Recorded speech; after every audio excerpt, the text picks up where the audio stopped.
जी तो दोस्तों, आज की वीडियो में मैं आपको बताने वाला हूँ इस हायर के फ्रिज के बारे में। इस हायर के फ्रीज़र को या कोई भी फ्रीज़र हो, उसके फ्रीज़र को हम प्रेशर कैसे देंगे। क्योंकि इसका फ्रीज़र जो है सिल्वर का होता है, तो इस सिल्वर को हम प्रेशर कैसे देंगे तो आज आपको बताने वाला हूँ, तो वीडियो पे बने रहिएगा।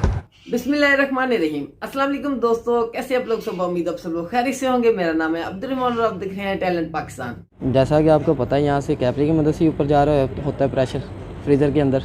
तो यहाँ पे आपने कैपरी के ऊपर भी एक चार्जिंग वाला लगा लेना है। और आपको पता है यहाँ पे सेक्शन का जो टांका आ रहा होता है वापसी वाला, उसके ऊपर भी आपने यहाँ पे ब्लॉकेज कर लेनी है। तो ज़ाहिर सी बात है, किसी चीज़ को प्रेशर देने के लिए आपको यहाँ से ब्लॉकेज करनी पड़ेगी और एक साइड से देना पड़ेगा प्रेशर। तो यहाँ पे ये एहतियात करना पड़ता है कि जो आपका वैक्यूम पंप होता है उसको आपने एक साइड से बंद करना है सुराख को, और एक साइड पे आपका सेक्शन जो ओपन रहना चाहिए।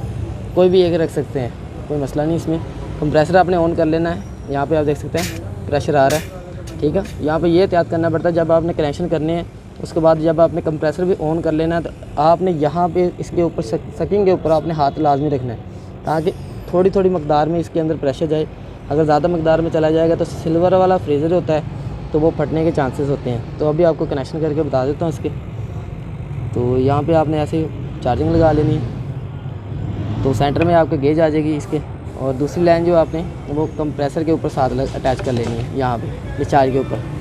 और जैसे ही आपने मतलब यहाँ से डिस्चार्ज लगाना है, फौरी आपने वहाँ पे सेक्शन के ऊपर आपने हाथ रखना है, ताकि ज़्यादा से ज़्यादा प्रेशर ना आ जाए। आप देख सकते हैं यहाँ पे कैपरी के दबाव की वजह से हेड प्रेशर जो इसका यहाँ पे ज़्यादा शो हो रहा है, यानी कि प्रेशर ज़्यादा शो हो रहा है।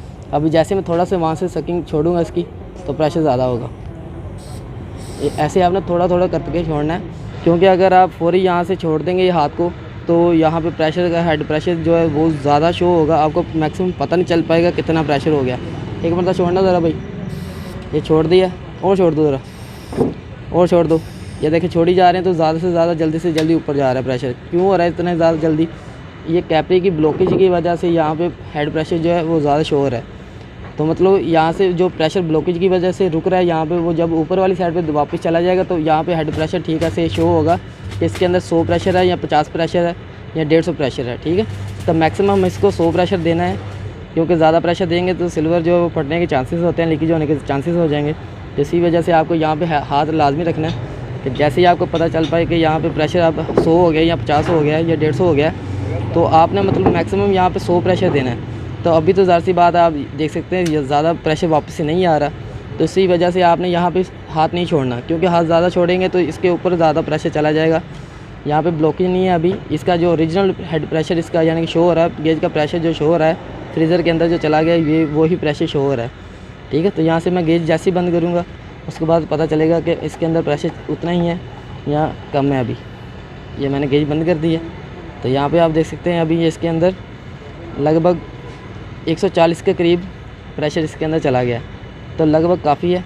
अब हम इसको वैक्यूम पंप को बंद कर लेंगे, क्योंकि वैक्यूम पंप से और अगर प्रेशर दिया तो इसके फटने के चांसेस हैं। मैक्सिमम इसको फ्रीज़र अगर बिल्कुल न्यू होगा तो 150 प्रेशर दे सकते हैं। 100 प्रेशर मैंने आपको इसलिए कहा है क्योंकि अगर कोई पुराना फ्रीज़र होगा वो उसके फटने के चांसेस हो जाएंगे, क्योंकि वो गल चुका होगा। तो अगर हम ज़्यादा प्रेशर देंगे 100 से ऊपर, तो उसके फ्रीज़र के फटने के चांसेस हैं और लीकेज होने के चांसेस हैं। अभी हमने प्रेशर इसलिए दिया है कि इसका लीकेज का मसला था फ्रिज का, तो कहीं से लीकेज है। तो पहले हम चेक करते हैं कि फ्रीज़र का भी मसला अगर ना हो तो फिर हम मज़ीद इसके ऊपर मेहनत कर सकते हैं। अगर फ्रीज़र का मसला होता है तो कस्टमर को पहले बता दिया जाता है, और उसके अलावा भी चेक कर लिया जाता है कि कहीं से लीकेज ना हो, तो उसके बाद ही आगे इसका काम होता है।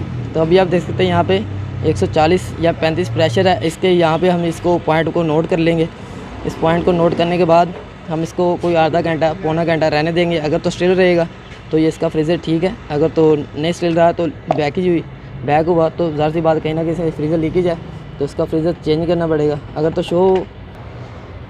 तो यहाँ पे अंदर फ्रीज़र से ही कहीं शो हो रहा होगा तो तब तो लीकेज कवर हो सकती है, पर ये तो अभी ये प्लास्टिक ऊपर लगा हुआ है तो ये कवर नहीं हो सकता। इसका फ्रीज़र तब्दील करना पड़ेगा अगर फ्रीज़र का मसला हुआ तो, लीकेज कहीं से हुई तो। अगर कस्टमर यानी कि कहेगा चेंज करना है तो चेंज करेंगे, नहीं तो अदरवाइज़ इसको वैसे ही छोड़ना पड़ेगा फ्रिज को। तो ज़ाहिर सी बात है फ्रिज तो अभी साफ़ है, तो कस्टमर को मेहनत करनी पड़ेगी, इसके ऊपर चार्जेस लगाने पड़ेंगे। अगर ज़्यादा ख़राब होगी, डैमेज होगी बॉडी, तो कस्टमर रुपया नहीं लगाता इसके ऊपर, पर फिर भी इसकी बॉडी अगर साफ़ है तो फिर भी कस्टमर यहाँ पे मेहनत करके यानी कि पैसे लगा ही देता है, क्योंकि वो कहता है कि मेरी फ्रिज पुरानी ही चल जाए, ठीक है। तो अदरवाइज़ ये होता है कि यहाँ पे चार्जेस कुछ ज़्यादा लग जाते हैं, इसलिए कस्टमर कहता है कि मैं ना ही लगाऊँ। तो न्यू फ्रिज ले लेता हूँ, जितने पैसे इसके ऊपर लगाने 10-12 हज़ार रुपये, और मैं कुछ डालता हूँ 8-9 हज़ार, तो मैं कुछ ब्रांडेड सेकंड हैंड फ्रिज ले लेता हूँ, कोई साफ़, ठीक है।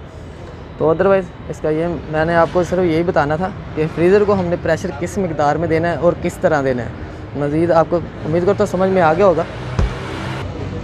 और यहाँ से आपने ये भी चेक कर लेना लाजमी कि यहाँ पे जो आपके टांके वगैरह लगे हुए हैं ये आपके कहीं से भी लीकेज ना हो। अगर यहाँ से लीकेज होगी तो आपको फ्रीज़र का ऐसे डाउट रहेगा कि फ्रीज़र लीक है।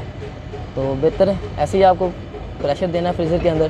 तो उम्मीद है आपको समझ में आ गया होगा फ्रीज़र को प्रेशर कैसे देना। तो बस आज की वीडियो में दोस्तों इतना ही था। अगर आप लोगों को वीडियो अच्छी लगी तो प्लीज़ इसे लाइक कर दीजिएगा, शेयर कर दीजिएगा और एक प्यारे से कमेंट भी कर दीजिएगा। चैनल को सब्सक्राइब करके बेल आइकन भी ऑन कर दीजिएगा ताकि आपको हमारा हर आने वाली वीडियो को नोटिफिकेशन मिलती रहे। तो अपना बहुत सारा ख्याल रखिएगा, दुआओं में याद रखिएगा। अल्लाह हाफिज़।